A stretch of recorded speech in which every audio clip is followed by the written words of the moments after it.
Buenos días, chicos. ¿Es el aula 93? Buenos días con todos. Hola. Sí, Miss 93. 93, ya, correcto, gracias.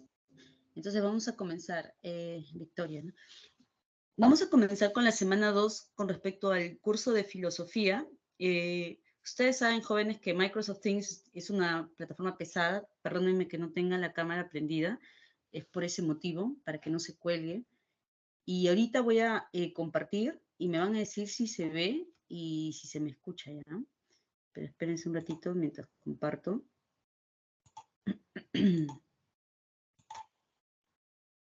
Entonces yo les voy a decir algo y ustedes me van a decir si se escucha correctamente. Estamos compartiendo la pantalla y como saben, la semana pasada han visto nociones preliminares de filosofía y esas nociones nos van a ayudar a poder entender justamente el tema que vamos a desarrollar a continuación, que es filosofía antigua, que en otras palabras es el periodo antropológico de la filosofía. Y este término no es ajeno a ti. ¿Mm? Hasta ahí, todo ok, jóvenes, me avisan. ¿Sí? Sí. Ah, ya, correcto, ¿no? Todo ok, ¿no? Cualquier cosa me avisan, ¿ya? Vamos a pasar a explicar. ¿Sí, no? Ya. Entonces, mira, ¿qué términos vamos a ver aquí? Por ejemplo, tú ya sabes qué es antropología, qué es epistemología, ontología, ¿qué más? Entre otros. Entonces, esos términos para ti ya los sabes. Entonces, vamos a explicar y tú mismo vas a reforzar ese conocimiento. Fíjate, estamos viendo ahorita la línea de tiempo, por así decirlo, de la historia de la filosofía, ¿no? Todo en un cuadro, ¿no? Han visto la parte del paso del mito a logos, que es, por así decirlo, de esa edad infantil, imaginativa, animista, hacia una parte de logos que es lo más racional, es decir, la filosofía. Y eso da pase, ¿no?, al origen de la disciplina de la filosofía, ¿sí? Entonces, luego viene ya la historia, por así decirlo, de la propia filosofía a partir del siglo VI antes de Cristo hasta el siglo V después de Cristo. Entonces ahí nos estamos ubicando. Obviamente que la Profesora, filosofía... Sí, sí, dime. disculpe, por ejemplo, en la primera clase no vimos lo que es los planteamientos de Tales, de Parménides. Eso no viene, ¿cierto? ¿O sí también? Ah, ya, qué buena pregunta. Muy bien, Jonathan. Sí, si te has dado cuenta, su compañero sabe muy bien la periodización.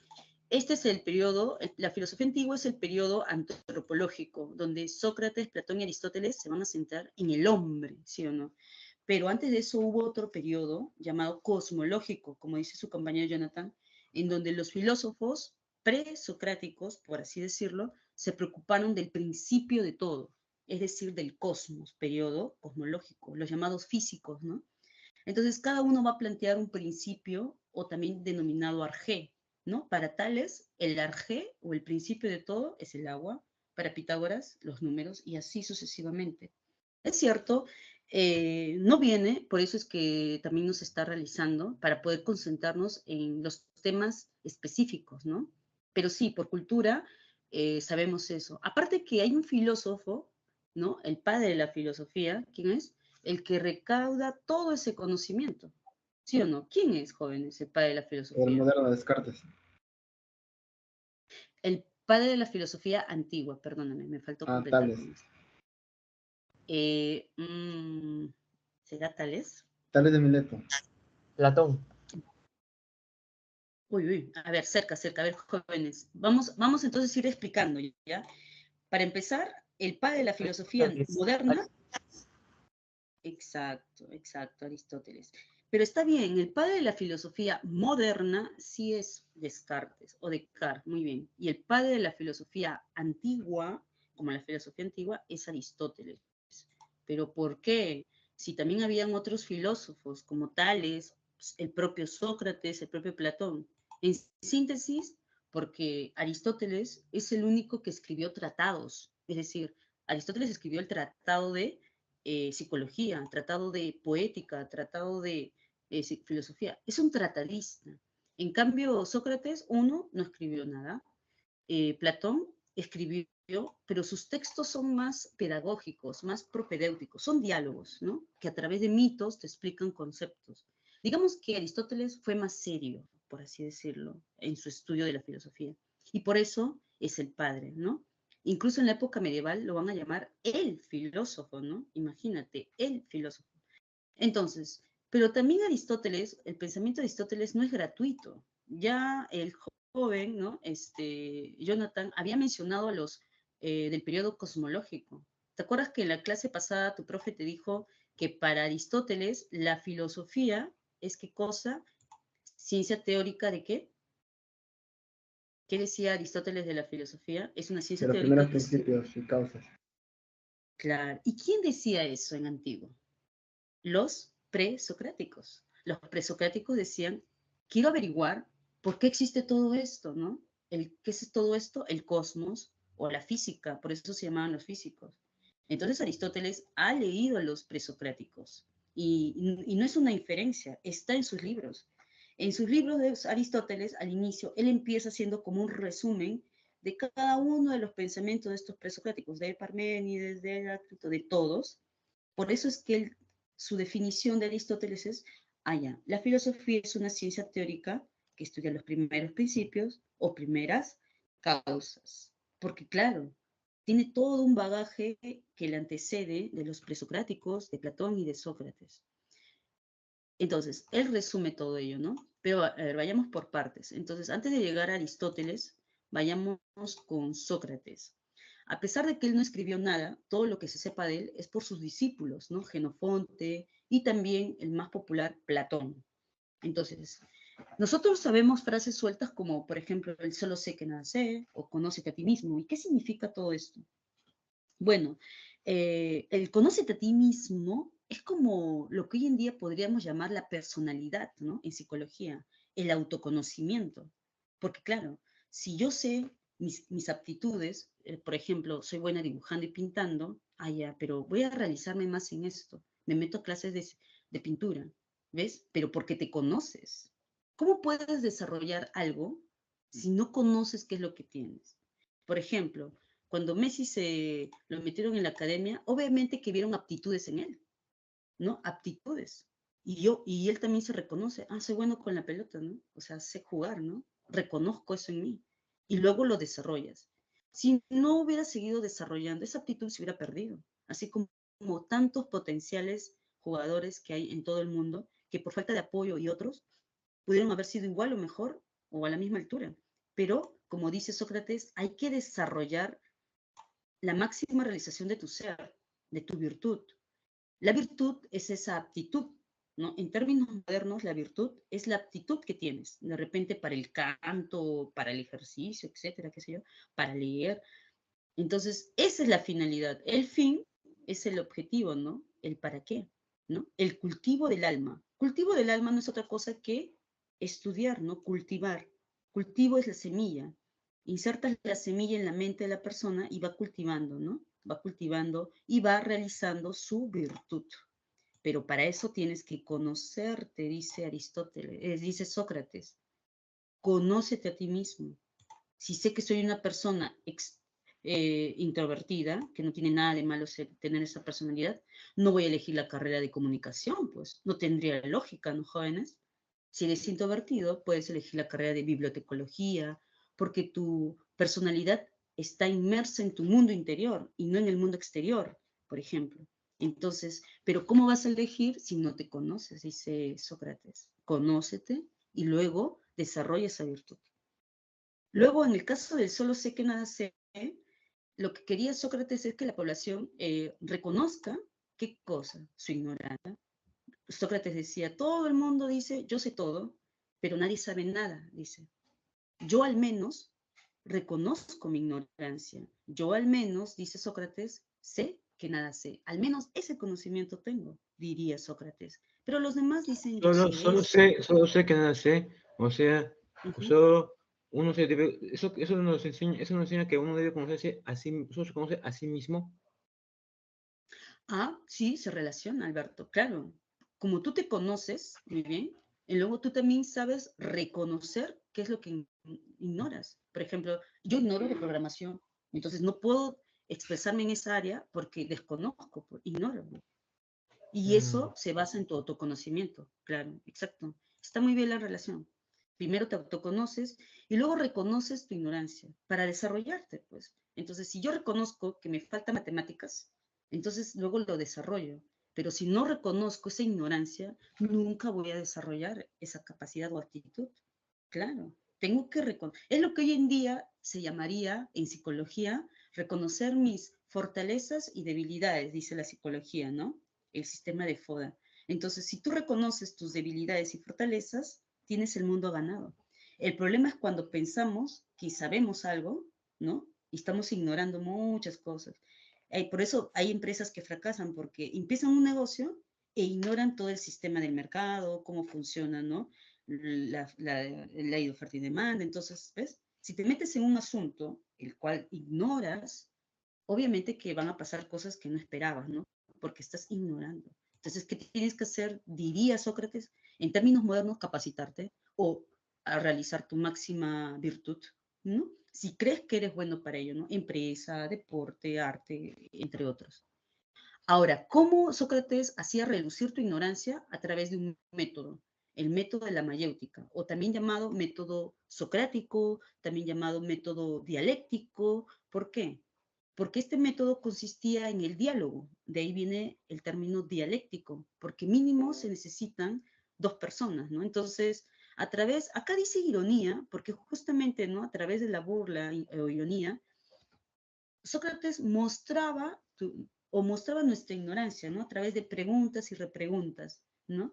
Para que tú te des cuenta y así puedas parir tus propias ideas, ¿no? Porque para Sócrates y luego también para Platón hay una sola verdad, hay una sola definición de lo que es justo, de lo que es el amor, ¿no?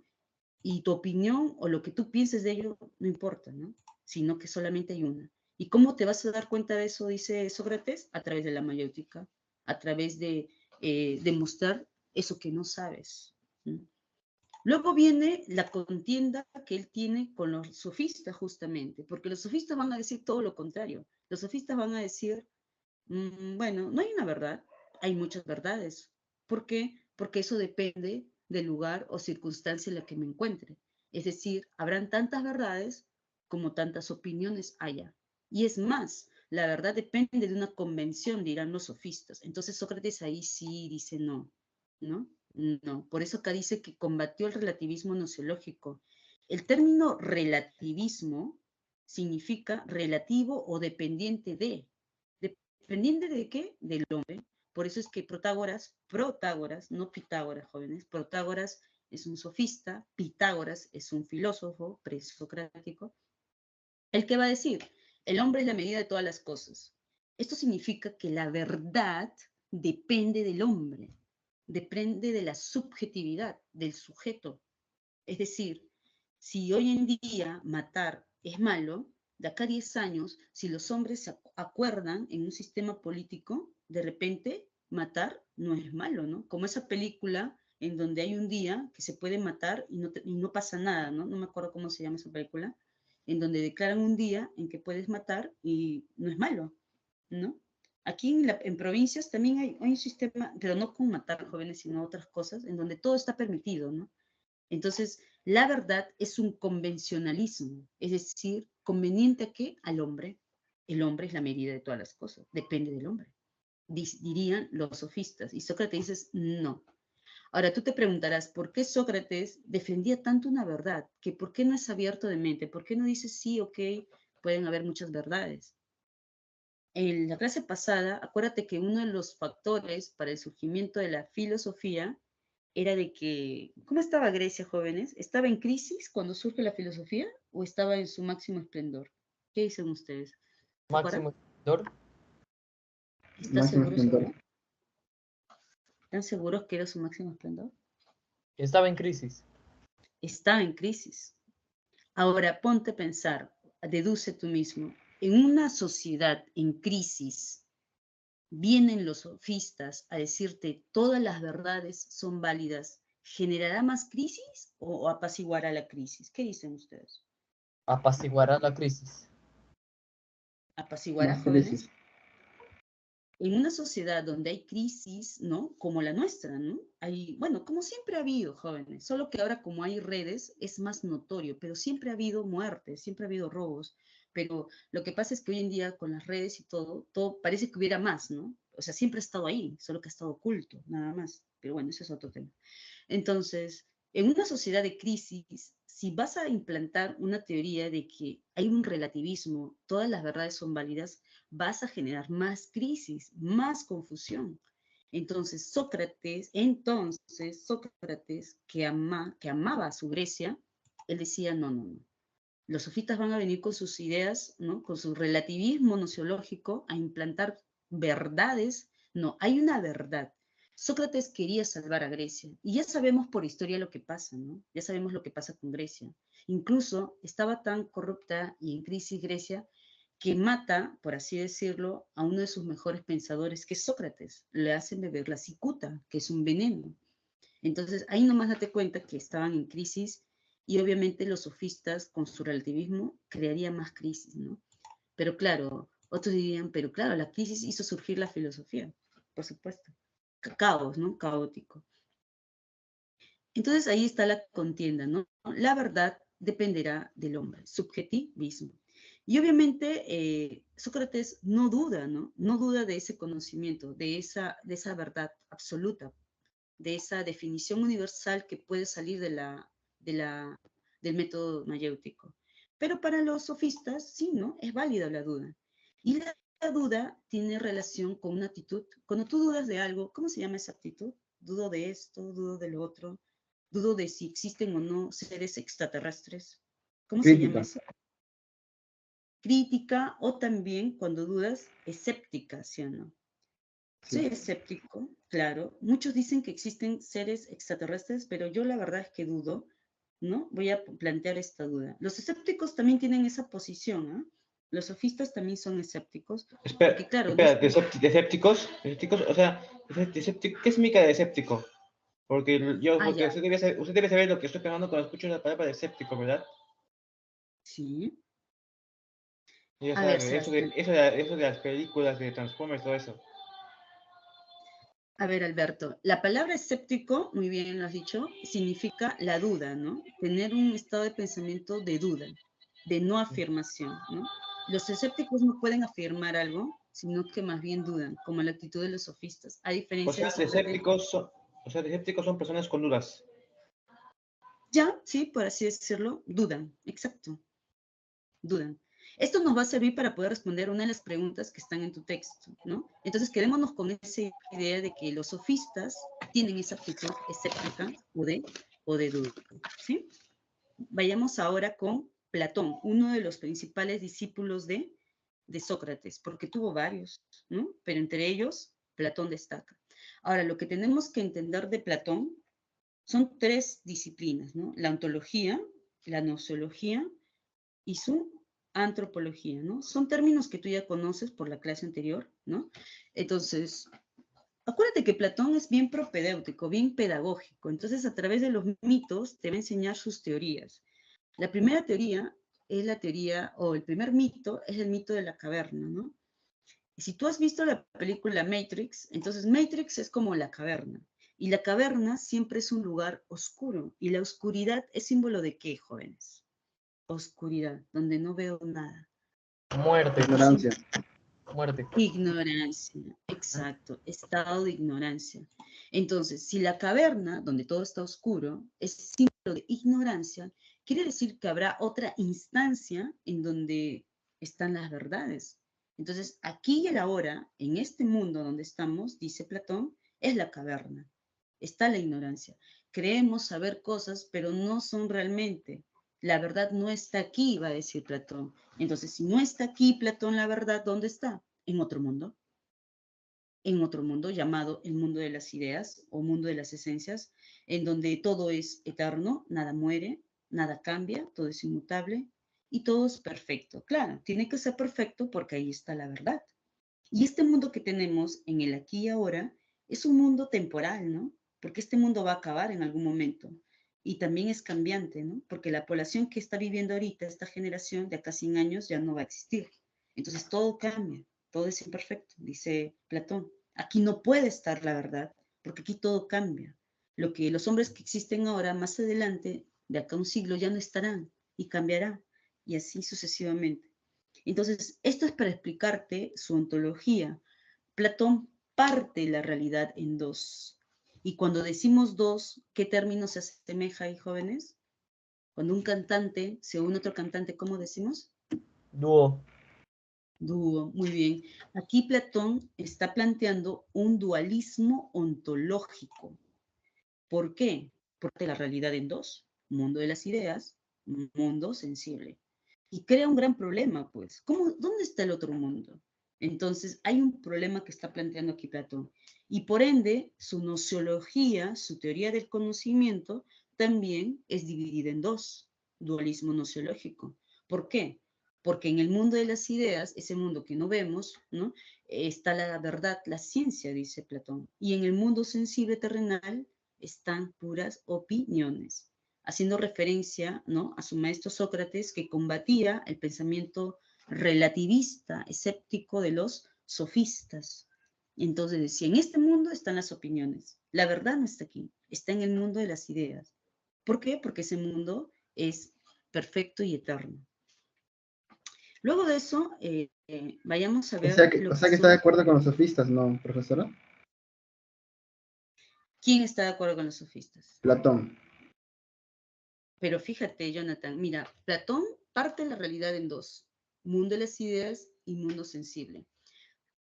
Platón, su maestro es Sócrates. Sócrates decía que hay una verdad universal, ¿no? ¿Qué es la justicia? ¿Qué es el amor? Solo hay una definición para qué es el amor y qué es la justicia. La justicia no puede ser dos justicias, tres justicias, no, dice, solo hay una verdad, solo hay una idea de bien, solo hay una idea de justicia, etc. Entonces, Platón, siguiendo a su maestro Sócrates, dirá, esa idea universal está en el mundo de las ideas, justamente, que es eterno. Y El- por otro lado, el mundo terrenal o sensible, ¿no?, donde están las opiniones, sería como el mundo de los sofistas, ¿no? Porque los sofistas solo tienen opiniones, solo tienen dudas, y aparte que ellos dicen que la verdad depende del hombre. ¿Cómo es eso? O sea, que si hoy día robar es bueno, de acá a 10 años quizás robar es malo. O sea, depende de la situación, va a decir. No puede ser así, dice Sócrates y Platón siguiendo a su maestro también. Por eso, de alguna manera, parte la realidad en dos para diferenciar entre lo que es verdad y lo que es mera opinión, ¿no? Más bien aquí está revalorando a su maestro Sócrates y también criticando de paso a los sofistas. ¿Se entiende esa parte, Jonathan? Sí, es que lo había relacionado por lo de opiniones que mencionó, pero, o sea, en sí él los plantea como falsos, ¿no? Más bien de que existe una sola verdad, pero que está en el mundo de las ideas. Sí, está entendido, gracias. Exacto, ¿no? Es como el mundo de las redes. Tú puedes ver la foto de una persona, de un cantante que tú admiras, la o el cantante, y está sonriendo. Pero esa es la apariencia, dice. Ese es el mundo terrenal, corruptible, aparente, el mundo de la... Pero la realidad, la verdadera realidad es que de repente esa persona tiene depresión, ansiedad, y no sabemos. Tras esa sonrisa se puede esconder la realidad, que es ansiedad, depresión, presión social. Entonces, de alguna manera sí lo plantea Platón, ¿no? Hay dos mundos, dos realidades. Como nosotros, Profesora, ¿no? Que tenemos un... Sí, dime. y otra consulta, disculpe. Para Platón, al igual que Aristóteles, ¿el alma y el cuerpo constituirían una sola unidad o serían diferentes? Ah, ya, buena pregunta. Y justamente vamos a llegar a eso. De arranque te digo que no. Y ahí está la diferencia entre Platón y su discípulo Aristóteles. Para ir respondiendo a la pregunta de Jonathan, vamos a pasar justamente a la antropología, justamente lo que decía, ¿no? Platón, así como parte la realidad en dos y el conocimiento también, a nuestro ser también lo parte en dos, pues, ¿no? Alma y cuerpo, la dualidad antropológica. Pero aquí genera un problema, porque ya, el cuerpo es corruptible, perece y muere, se enferma y muere. ¿Y el alma dónde va? Entonces, genera un problema. En cambio, para responder tu pregunta, Aristóteles no va a decir que el hombre se divide en alma y cuerpo. Él va a tener otra terminología que es Aunque opuestos. supone que Aristóteles era un discípulo de Platón. Muy bien, exacto, correcto, Alberto. Solo que, Se supone creo que él no estaba todo de acuerdo con lo que decía Platón, ¿verdad? Exacto, muy bien. Claro, lo que Alberto quiere decir es que se supone que un discípulo debe seguir a su maestro. Se supone que los maestros enseñan algo a su discípulo para que ese conocimiento lo transfieran de generación en generación y así pervive un conocimiento. Pero ¿qué pasa en la Es relación? cierto. Es por eso que, es por eso que los maestros tienen discípulos. Exacto, ¿no? Exacto, porque si no todo muere en el maestro. Pero ¿qué Sí, pasa en el caso es cierto. de... Sí, exacto. Entonces, ¿qué pasa en el caso de Platón y Aristóteles? Si bien es cierto, Aristóteles tiene un respeto por sus antepasados y por el propio Platón, pero él va a tener su famosa frase, como se leyó en la semana pasada en las preguntas, ¿no? Ok, Platón, tú planteas un dualismo ontológico, partes la realidad en dos, no sé cómo lo has hecho, pero has partido la realidad en dos, pero soy tu amigo, soy tu discípulo, pero soy más amigo de la verdad, decía, ¿no? Entonces, ahí que está diciendo Aristóteles, que va a diferir, y ahí se resalta una característica de la filosofía, que es la de cuestionar, ser crítico. Ok, tú eres mi maestro, Platón, pero ¿sabes qué? Te has equivocado aquí, o te voy a criticar esta parte, porque para el hombre, ¿no? Tú dices que somos cuerpo y alma, pues para mí, dice Aristóteles, somos las dos cosas, no uno solo, no solamente cuerpo o no solamente alma, somos los dos. Y si los juntamos, formamos un compuesto. Y ese compuesto lo voy a llamar, dice Aristóteles, sustancia, pero no solamente para el hombre, ¿no? Sino para cualquier ente que puedas ver. Tu lapicero, tu cuaderno, el lapicero con el cual estás apuntando es un ente también de materia y forma, ¿no? Ya no lo voy a llamar incluso cuerpo y alma, sino materia y forma. Entonces, aquí está difiriendo con Platón, ¿no? Por eso es que en esta pintura de Rafael, Aristóteles está indicando hacia abajo y Platón, como idealista que es, ¿hacia dónde va a estar indicando? ¿Dónde está la verdad? ¿En la caverna o en ese mundo superior? ¿Hacia dónde va a indicar Platón? En el cuadro de Hacia arriba, Rafael. hacia el mundo sensible, no, hacia el mundo de las Ideal. ideas. Exacto, Ángelo, exacto. Aquí está cortado la imagen, pero Ángelo deduce, ¿no? Si aquí está cortadito Aristóteles indicando hacia abajo, aquí hacia donde está mirando Platón, acá estará Platón, ¿no? Aristóteles está viendo a su maestro y Platón indica hacia arriba, ¿no? Entonces Rafael en una pintura te plantea la diferencia que hay entre discípulo y maestro. Entonces, si deduce. Entonces, si Platón es idealista, ¿qué será Aristóteles? ¿Qué posición tiene? ¿Qué posición tiene Aristóteles? Platón Mm, idealista, Aristóteles. ¿realista o materialista o algo así? Ahí está, muy bien, la sutileza. La primera, mi pensamiento dice materialista, ¿no? Claro, porque obviamente lo contrario de idealista es materialista, pero ya ustedes saben la sutileza de que Aristóteles dice, sí, somos materia, pero no solo materia, también somos forma. En su nociología, ¿qué dice? El ser se conoce por la sensación. Hasta aquí es materialista, porque dice que el conocimiento se conoce por los sentidos, pero le agrega, y el pensamiento. Entonces, no es solo materialista, ¿no? Es realista, que es una posición nociológica muy distinta a los materialistas, ¿no? Es como el mito que hay en la Biblia. Se dice que cuando Dios creó las cosas, ¿no? Del caos, luego creó al hombre y le dijo, ahora te toca a ti nombrar las cosas. Entonces el hombre empezó a nombrar las cosas. Es decir, está la materia en el mundo y luego hay que nombrarlas. Y eso significa organizar.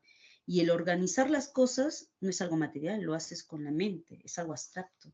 Entonces, todo lo que existe no solo es materia, también es organización, también tiene una forma, un diseño. Tu lapicero tiene un material que es de plástico quizás, de acrílico, y tiene una forma, tiene un diseño ovalado, recto, etcétera, ¿no? Entonces, te das cuenta.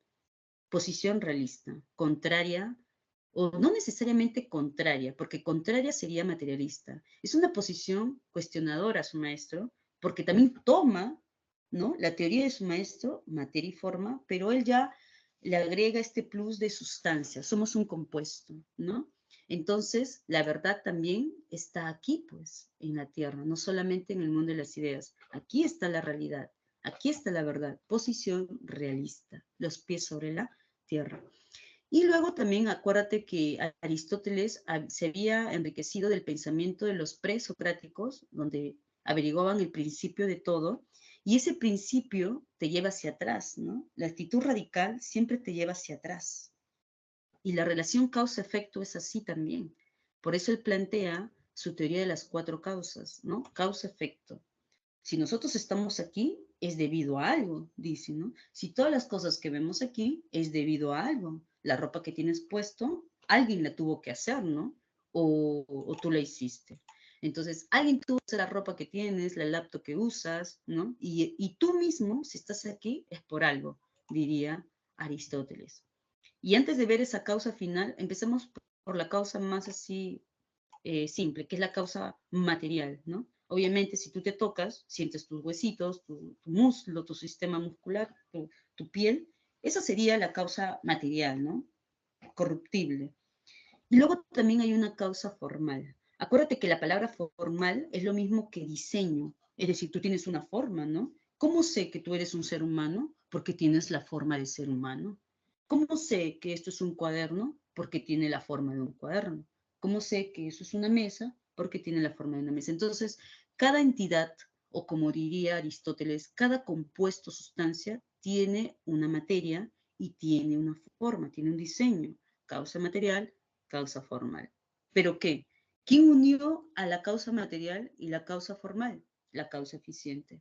Entonces, en el caso nuestro, como personas, ¿quién es nuestra causa eficiente? ¿Quién sería? ¿Quién unió nuestra materia y nuestra forma? Nuestros padres. Claro, nuestros padres, exacto. La unión del espermatozoide con el óvulo se unen, se suman y forman un compuesto, una sustancia, diría Aristóteles, y luego va creciendo, ¿no? El cigoto, el embrión, el feto. Entonces, cuando ya llega el feto, ya tiene la forma de ser humano, ¿sí o no? Tiene una forma. Y obviamente también tiene una materia, ¿no? De muslos, cartílagos, ya tiene un sistema nervioso, todo. ¿Sí o no? Y ya sabemos a quién se debe, ya sabemos quién es la causa eficiente, nuestros padres, ¿no? Por la unión del espermatozoide con el óvulo. Y luego viene la última causa. Y no es la causa final porque va al último, porque ya sabemos que final no es un término temporal, ¿no? Ah, ya, es la causa final porque está el último, no. La causa final habíamos dicho desde un inicio con Sócrates incluso, que la causa final se refiere al objetivo o finalidad, ¿no? En el sentido existencial, ¿no? Es decir, ya, estoy aquí sentada escuchando la clase, pero ¿para qué estoy aquí? O sea, en el mundo. Esa es una pregunta existencial. Aristóteles tiene una respuesta para ello. ¿Y cuál será? Es una palabra que empieza con F, ¿no? ¿Cuál es la causa final del hombre? Porque, por ejemplo, la causa final de un lapicero es escribir, eso ya lo sabemos, pero la del hombre, ¿cuál es su finalidad? ¿Para qué Formar. está aquí? ¿Formar? Mm, ¿Encontrar la felicidad? ahí está, ¿no? Ángelo dice, la felicidad. Como ese, seguro han ido a ese establecimiento que se llama Real Plaza, que es un centro comercial que dice, estás aquí para hacer, ¿qué dice? Is. Estás aquí para ser feliz. O sea, el que hizo ese diseño, ese, ¿cómo se llama eso? Logo, no, no es logo, tiene otro nombre en publicidad. Debe ser aristotélico, porque eslogan, ¿no? Eslogan se le dice. Muy bien. El eslogan de Real Plaza es, estás aquí para ser feliz. Ese para es la causa, ¿no? El para qué. ¿Para qué estoy aquí? Entonces, Aristóteles en su ética tiene una respuesta y él dice, felicidad, para ser feliz. Lo mismo. Ahora, la pregunta sería, ¿y qué es ser feliz? También tiene una respuesta de Aristóteles. Sería ahondar en la ética, pero para los fines de esta clase ya no hemos considerado la ética, ¿no? Para tu caso. Pero en pocas palabras, la ética de Aristóteles te dice de que la vida buena es lo que te decía Sócrates, realizar tu virtud, ¿no? Es decir, si soy cantante, me gusta cantar, tengo esa aptitud, me conozco, conocerte a ti mismo, sé, desarrollo, me meto en clases y logro, entonces ese logro será mi vida buena y ahí seré feliz, porque he logrado realizarme en mi aptitud. pero ¿cómo la realicé? Porque me conocí primero. Entonces, Aristóteles cuando plantea todas sus teorías, ¿no? Antropología, ética, todo, o sea, está teniendo en cuenta a sus antepasados, desde luego que sí, los presocráticos, Sócrates y su maestro, desde luego Platón. Y desde luego que también va a diferir, como ya lo hemos visto, en su dualismo ontológico, ¿no? O estas dos realidades que plantea Platón, ¿sí? Y también como Aristóteles da funciones o diferencia tres tipos de alma, que como te dijo tu profe de psicología, alma o ánima, ¿qué significa hoy en día, modernamente hablando? Alma, ánima, es, ¿qué cosa era? La mente, Psicología. creo. La mente, exacto, porque la psicología antigua es el estudio del alma, pero obviamente tú hoy en día no le vas a decir a alguien que la psicología, el estudio del alma, se va a caer de espaldas, ¿no? O sea, por cultura, tú ya sabes que antiguamente la psicología estudiaba el alma, pero ya sabemos hoy en día que alma es mente, ¿no? O conciencia, eso que hasta ahorita los científicos están averiguando, claro. Entonces, cuando acá dice funciones del alma, entonces tú ya lo entiendes, funciones de la conciencia o de la mente. Tú ya un chico de 2023 lo entiendes de esa manera, una chica o un chico del 2023. Entonces él va a decir, ¿no? El alma o pensamiento vegetativo para todos los seres humanos, ¿no? Para todos los seres humanos o seres vivos, mejor dicho, ¿no? Plantas, animales, personas. El alma sensitiva, solo para los que sienten, ¿no? Animales y hombres. Y bueno, acuérdense que esto es una división que data del siglo IV antes de Cristo, ¿no? Entonces, a veces critican a Aristóteles, pero acuérdense que él es un hombre o un filósofo del siglo IV antes de Cristo, antes de que surgiera la psicología, o perdón, las ciencias modernas, ¿no? Imagínate. Y aún así, acertó en muchas cosas, y otras cosas sí ya se quedaron de lado por el avance de la propia ciencia y el pensamiento moderno, pero mucho de su pensamiento de Aristóteles ha preponderado durante siglos y siglos. Bueno, y el alma intelectiva, que es exclusiva del hombre. Muy bien, vamos a ir con las preguntas, y ahí también te vas a dar cuenta cómo vas a ir deduciendo, ¿sí? Vamos a ir con la primera, y tú vas a deducir o inferir. La idea no es memorizar, ¿no? Sino que a partir de los conocimientos que tenga, yo puedo responder. Y por ejemplo, las preguntas DECO, ¿qué significaba DECO, jóvenes? DECO, preguntas DECO. Significa destrezas cognitivas. ¿Y cuáles son mis destrezas cognitivas? Pues para tu caso es la deducción o la inducción. ¿Y qué es deducción? La inducción, dos tipos de inferencia. Entonces, ¿yo tengo que inferir? Sí. Por ejemplo, en la primera. ¿Me están escuchando, jóvenes? Hola. Sí, ¿Escucha? Ya. En la primera dice, mira, fíjate, tú tienes que subrayar en tu libro la parte en donde te dé la respuesta, en donde tú dices, acá está la respuesta, ¿no? Porque no está en todo. Todo lo demás es un acompañamiento textual, pero hay una parte en donde está la respuesta. Dice, Fernando ha viajado por diferentes países, ahí te está contando, ¿no? Y considera por ello, aquí viene, que las ideas políticas, tanto como las ideas morales, ¿qué son? Son un producto del acuerdo entre los hombres. Hasta ahí tú ya tienes la respuesta. Ya me están diciendo de que las ideas políticas y las ideas morales no es una verdad única, sino que es de acuerdo a lo que los hombres han acordado, valga la redundancia. Y no proceden de leyes naturales universales. Por ello, no puede haber un criterio objetivo. Si no hay un criterio objetivo, ¿qué criterio va a surgir, jóvenes? A ver, deduzcan. Si no hay un criterio objetivo, ¿cuál es el otro criterio que va a surgir? El relativismo. El relativismo, es decir, la teoría subjetivista, donde te dice que la verdad depende del sujeto, posición subjetivista, muy bien. Entonces ahí se puede decir que la afirmación de Fernando concuerda con qué. Ahí ya tienes tu relativismo respuesta. moral de Protágoras. Exacto, ¿ves? El relativismo moral de Protágoras, la ve claramente, ¿no? Pero ¿qué? Tú estás analizando, ¿no ves? Tú tienes que analizar así las preguntas. En la 2 pasa lo mismo. Te dan todo un preámbulo y te dicen, ¿no? Hay tres amigos, ¿no? Que van a querer definir el amor. ¿Qué es el amor? Entonces, Carlos, ¿no? ¿Quién más? María y Raquel, cada uno va a tener una definición distinta, ¿no? Carlos dice que es una energía que nace del corazón. María dice que es saber entender a la otra persona. Y Raquel dice que es dar sin esperar, ¿no? Son definiciones distintas. Platón desde su balcón está mirándolos y ¿qué va a hacer? ¿Se ríe o no se ríe de ellos? ¿Qué dicen ustedes? Sí, ¿Por qué? ¿Por qué se estará riendo Platón? ¿Porque todo lo que ellos dicen cosa es para Platón? simples opiniones. Simples opiniones. Mentira. Porque la verdadera, ¿no? La verdad no está aquí en este mundo. Entonces tu respuesta será la La respuesta, la A, ¿no? El conocimiento desarrollado por esos amigos, para Platón, es una simple verdad, es una simple opinión, ¿no? Claro, uno dice una cosa, o sea, cada uno tiene su propia definición. ¿Qué es eso? Dice Platón. No puede ser. Solo hay una verdad. Solo hay una definición universal. Como decía también su maestro Sócrates. La 3 pasa lo mismo, ¿no? Hay una conversación entre estudiantes y la profesora.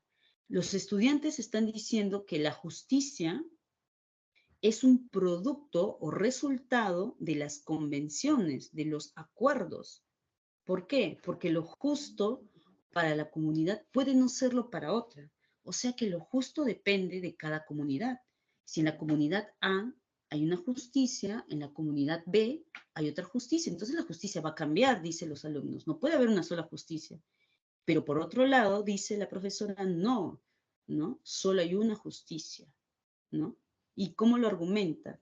¿No? Ella argumenta que se puede llegar a una noción universal de justicia examinando los casos particulares de actos justos. Esto es como el método dialéctico de Sócrates. Entonces aquí, ¿cuál será la respuesta? ¿Con qué concuerda de acuerdo al planteamiento de Sócrates? ¿Hay o no una definición universal que se pretende aquí? Se puede afirmar que lo sostenido por la profesora, no por los estudiantes, por la profesora, concuerda con el planteamiento de Sócrates de que se puede, ¿qué cosa? alcanzar una definición universal. Claro, muy bien, Jonathan. Claro, para la profesora, que sería como Sócrates, ¿no? Sí se puede llegar a una definición universal. ¿Y cómo? Ahí te dice cómo, analizando casos particulares, te explica. Pero los estudiantes son como los sofistas, ¿no? Ellos dicen, no, profesora, dependerá de la comunidad en la que estemos. De repente, aquí en Latinoamérica, si una persona está haciendo ejercicios con el torso desnudo, ¿no? Un hombre o una mujer tiene un escote, no pasa nada aquí. La desnudez, como en tu pregunta de la semana 1, la desnudez aquí es valorada de diferente manera. Pero si vas al oriente, sí o no, que ahí no pasaría eso. Entonces, ahí está el conflicto, ¿no? Serían los sofistas. Pero la profesora tendría la posición de Sócrates, ¿no? 13. 4. Aquí pasa lo mismo también, hay que inferir.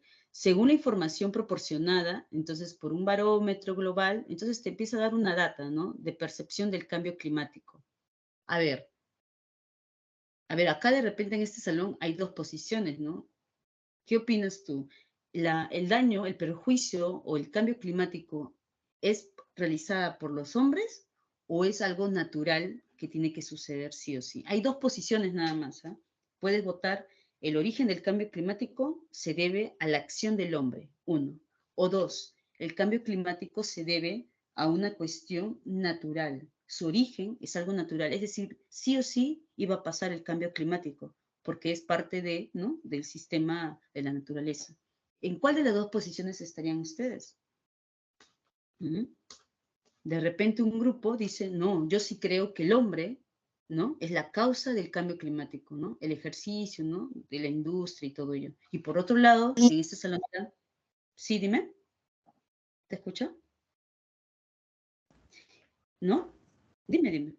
Y por otro lado, algunos podrían pensar, no, es parte del proceso natural. Ah, ya, entonces hay dos opiniones, ¿no?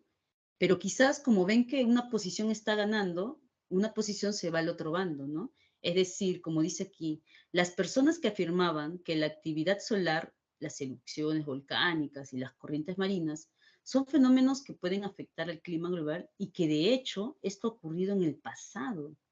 Dice, de las personas que no creen que el cambio climático tenga un origen humano, sino que es algo natural, porcentaje que ha aumentado. Es decir, aquellos que decían que el origen del cambio climático era producto del hombre, ahora como que se están yendo al otro bando, dice esta pregunta. Se están yendo para el bando de que todo se debe a una cuestión natural.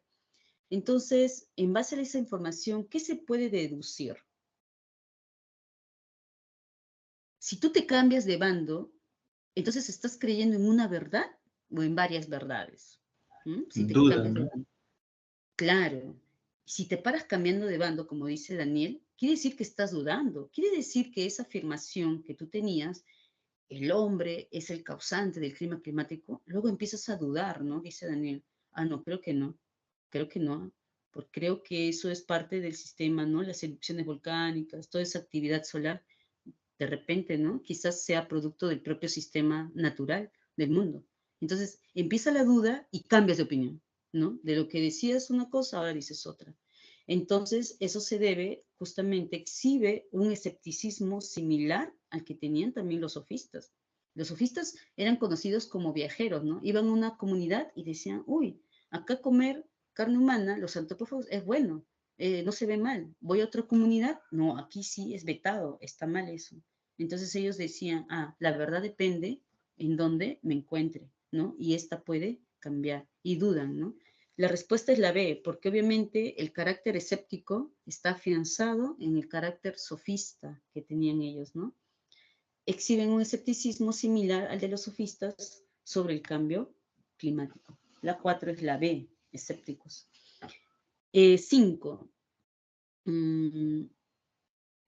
Acá dice, ¿no? El Miss, alma. una pregunta, una pregunta. Sí, sí, sí, claro. ¿Filosofía moderna también puede llamarse filosofía clásica? La filosofía.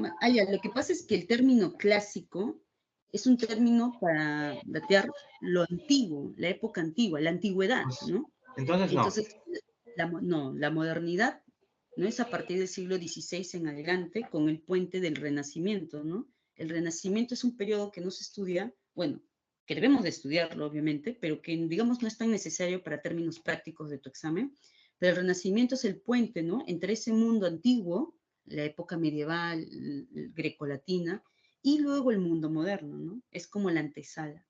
Y obviamente ahí está la diferenciación. Ahora, en el pensamiento moderno, ¿no? Descartes en adelante, ¿hay pensamientos clásicos? Por supuesto que sí los hay. Acuérdense que la diferenciación de nombres de periodos, periodo, ¿no?